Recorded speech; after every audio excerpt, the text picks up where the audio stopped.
আমার বাবা পরম মমতায় সারাটা জীবন আগলে রেখেছেন আমাদের। এই সাইকেলটাও বাবার কাছে পরিবারের আরেক সদস্যের মতো। এই সাইকেলের পিছনে বসিয়ে রোজ আমাকে স্কুল থেকে নিয়ে আসতেন বাবা। ছোটবেলায় বাবা বলতেন বাইক কিনবেন, কিন্তু জীবনের বাস্তবতা আর সংসারের হিসেব নিকেশে বাবা তার স্বপ্নটাকে মনের কোণে আটকে রাখলেন।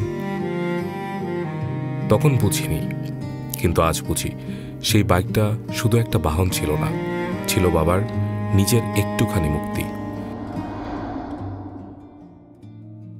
সন্তানের মুখে হাসি ফোটাতে একজন বাবা কি না করেন। ছেলে বড় হয়ে সৎ মানুষ হবে, ভালো চাকরি করবে।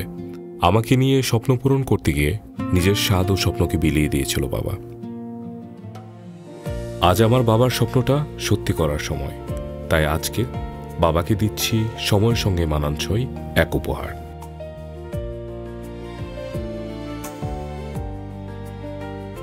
একটি ইলেকট্রিক বাইক, যাতে আবারও বাবা ছুটতে পারেন তার সেই স্বপ্নের মতো।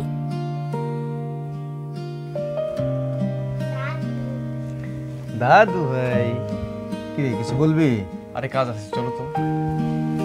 আরে চলো। আরে আরে কি হয়েছে আরে বলবি আসো তো? না। বাবা, বাইকটা কেমন হয়েছে? খুবই সুন্দর বাবা, এটা তোমার জন্য বাবা।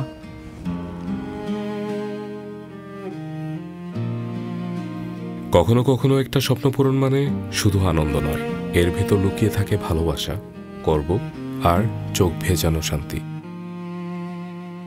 দাদু, এটা খুব সুন্দর হয়েছে।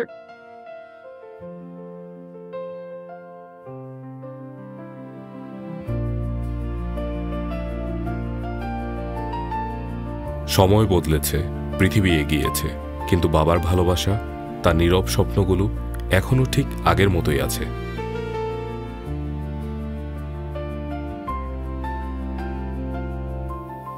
এখন বুঝি জীবনের আসল প্রাপ্তি কোনো জিনিস নয়, এই মুহূর্তগুলোই।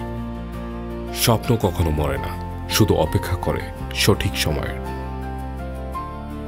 আজ সে সময় এসেছে, রিভু দিয়ে এবার পূরণ হোক স্বাচ্ছন্দ্যে ছুটে চলার স্বপ্ন।